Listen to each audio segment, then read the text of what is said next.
अब मध्य प्रदेश की करते हैं। मध्य प्रदेश में सीएम हाउस में एंट्री गेट पर विक्रमादित्य वैदिक घड़ी की स्थापना की गई है, जिसका उद्घाटन खुद मुख्यमंत्री डॉक्टर मोहन यादव ने किया। तो वहीं इंदौर घूमने जाने वालों के लिए, सराफा चौपाटी के दुकानदारों के लिए बड़ी खुशखबरी है। लंबे समय से सराफा चौपाटी को लेकर विवाद अब सुलझ गया है। तो भोपाल क्राइम ब्रांच की टीम ने रविवार को टीकमगढ़ जिले में छापेमार कार्रवाई की और इस छापेमार कार्रवाई के दौरान क्राइम ब्रांच ने अवैध हथियार बनाने वाली फैक्ट्री का भंडाफोड़ किया। राजधानी भोपाल में मिंटो मॉल स्थित गांधी प्रतिमा के नीचे कांग्रेस के नेता और कार्यकर्ताओं ने जमकर प्रदर्शन किया। देखिए मध्य प्रदेश में दिन भर से क्या क्या हुआ, विस्तार न्यूज का रिपोर्टर आपको बता रहा है।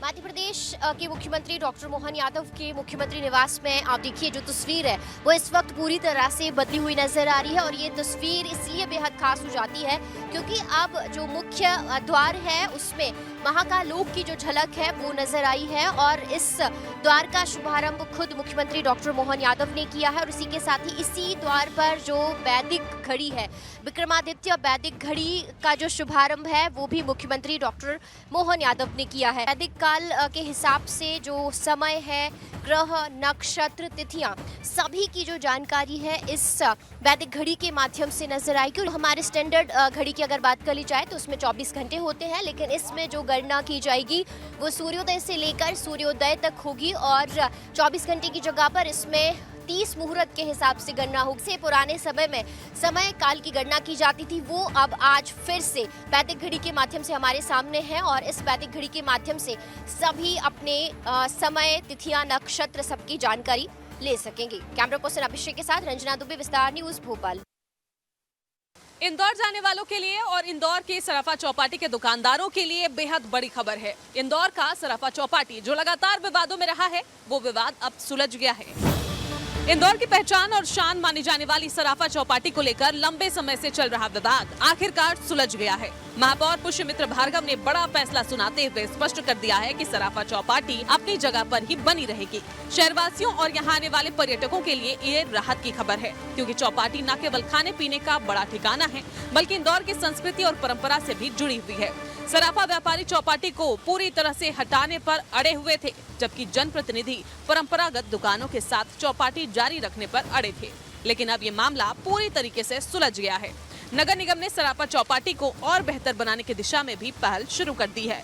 महापौर ने घोषणा की है कि 9 सदस्यीय समिति गठित की जाएगी जो ये तय करेगी कि सराफा चौपाटी को किस तरह संवारा जाए।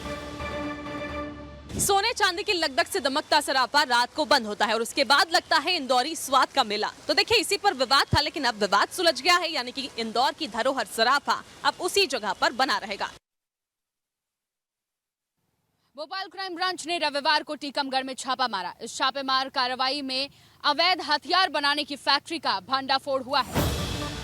भोपाल क्राइम ब्रांच की टीम टीकमगढ़ जिले में 2 दिन से डेरा डाले हुए थी। आज टीम ने छापा मारकर अवैध हथियार की फैक्ट्री को बेनकाब किया। टीकमगढ़ जिले के रामगढ़ गांव में अवैध हथियार बनाने की फैक्ट्री संचालित हो रही थी। दरअसल भोपाल में हथियार के साथ पकड़े गए एक आरोपी ने पूछताछ में बताया था कि उसने ये हथियार टीकमगढ़ जिले से खरीदे थे। इसी जानकारी के आधार पर पुलिस क्राइम ब्रांच की टीम आरोपी को लेकर रामगढ़ गांव पहुंची और वहां छापा मारा। सीमावर्ती इलाके का फायदा उठाकर आरोपी गन बेचते थे। हथियार आरोपियों के घर के सदस्य बनाते थे। 3 पीढ़ी से लगातार ये काला कारोबार चल रहा था। पुलिस ने कार्रवाई करते हुए 5 आरोपियों को गिरफ्तार कर लिया है। पिछले दिनों पुलिस ने बदमाश अंशुल सिंह को अवैध पिस्टल के साथ गिरफ्तार किया था। सूत्रों ने दावा किया है कि उसी की निशानदेही पर टीकमगढ़ में ये कार्रवाई हुई। साथ ही भोपाल के मछली परिवार से भी तार जुड़े होने का अंदेशा जताया जा रहा है। कांग्रेस प्रदेश अध्यक्ष जीतू पटवारी के गाड़ी पर पथराव होने के बाद कांग्रेस पार्टी विरोध प्रदर्शन कर रही है। आज प्रदेश भर में कांग्रेस पार्टी जीतू पटवारी के गाड़ी पर हुए हमले का विरोध कर रही है। इस वक्त देखिए मिंटो हॉल के अंदर गांधी प्रतिमा के नीचे कांग्रेसी बैठे हुए हैं और हाथों में पोस्टर लिए ये विरोध जता रहे हैं। राजधानी भोपाल में मिंटो मॉल स्थित गांधी प्रतिमा के नीचे कांग्रेस के नेता और कार्यकर्ताओं ने जमकर प्रदर्शन किया। कांग्रेस प्रदेश अध्यक्ष जीतू पटवारी की गाड़ी पर पथराव के बाद कांग्रेस में आक्रोश नजर आ रहा है। हाथों में पोस्टर लिए कांग्रेस कार्यकर्ताओं ने जीतू पटवारी के गाड़ी पर हुए हमले का विरोध जताया है। विरोध के दौरान कांग्रेसियों ने सरकार के खिलाफ जमकर नारेबाजी की। कांग्रेस पार्टी का कहना है कि जीतू पटवारी पर जो हमला हुआ है वो जानबूझकर किया गया है। जीतू पटवारी की सुरक्षा की मांग कर रहे हैं, क्योंकि देखिए जीतू पटवारी रतलाम गए हुए थे और इसी बीच जो है उनके गाड़ी पर पथराव हुआ, जिसके बाद कांग्रेस विरोध पर उतरी है और आज प्रदेश भर में कांग्रेस पार्टी जो है विरोध प्रदर्शन कर रही है और जीतू पटवारी की सुरक्षा की सरकार से मांग कर रही है। कैमरा पर्सन राजाराम के साथ अनमोल तिवारी, विस्तार न्यूज। मध्य प्रदेश के रीवा जिले के रेही गांव के दत्तूपुर ग्राम पंचायत में एक महिला की अचानक से तबीयत खराब हो गई। एम्बुलेंस मौके पर नहीं पहुंची, काफी जद्दोजहद की गई। इसके बाद ग्रामीणों ने ही एक साहसिक कदम उठाया। यह दत्तूपुर गांव जो दिल दहला देने वाला दृश्य है, जहां ग्रामीणों ने अपनी एकजुटता का परिचय दिया है। बीमार महिला 5 किलोमीटर दूर स्थित अस्पताल तक पहुंचने के लिए जब एम्बुलेंस का इंतजार करना बेकार साबित हुआ, तो गांव वालों ने ही अपनी जान जोखिम में डालते हुए महिला को चद्दर में लपेटकर डंडे के सहारे अस्पताल पहुंचाने का साहसिक कदम उठाया। यह कदम न केवल साहस का प्रतीक था, बल्कि यह भी दिखाता है कि जब प्रशासन मदद नहीं करता तो लोग खुद ही अपनी जान को बचाने के लिए संघर्ष करते हैं। तो देखा आपने, अब सवाल यही उठता है कि प्रशासन कब तक ऐसे मामलों को नजरअंदाज करता रहेगा। अब ये देखना होगा कि इस पर कोई कार्यवाही होती है या हमेशा की तरह ये भी एक उदाहरण बनकर रह जाता है। वीडियो जर्नलिस्ट आशुतोष के साथ Vivek Tiwari, Vistaar news. Master blaster Sachin Tendulkar इन दिनों खरगोन जिले के महेश्वर दौरे पर है, जहां पर वो सहपरिवार माहेश्वरी साड़ियों को बनते देख रहे हैं और साथ ही किले को भी निहार रहे हैं। इसी के साथ वो नर्मदा पूजन भी करने पहुंचे थे।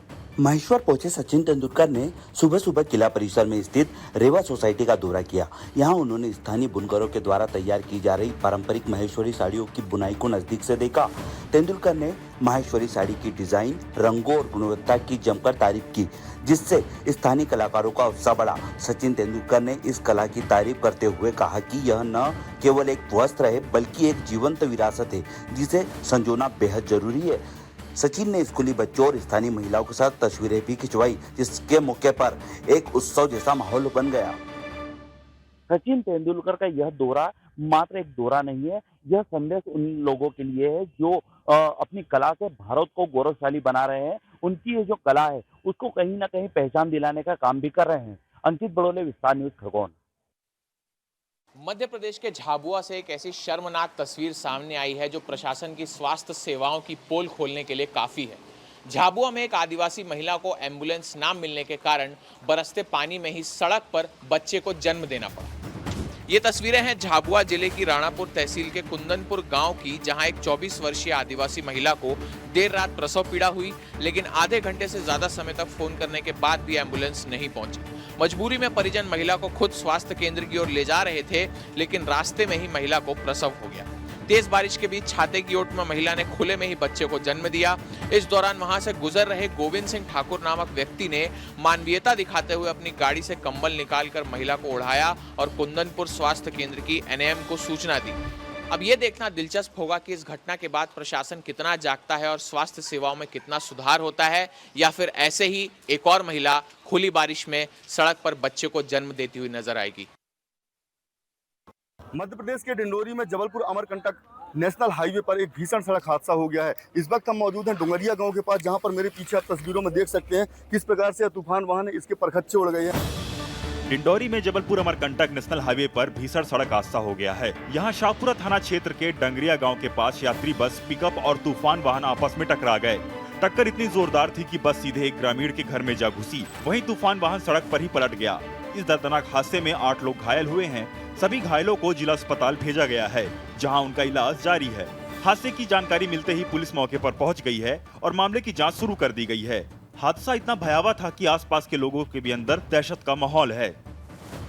हालांकि यहाँ पर पुलिस बल भी तैनात है और राहत की बात यह है कि कोई कैजुअलिटी नहीं हुई है। तो कहीं ना कहीं अब ये जांच का विषय कि हादसा कैसे हुआ। अनिल साहू, विस्तार न्यूज, डिंडोरी।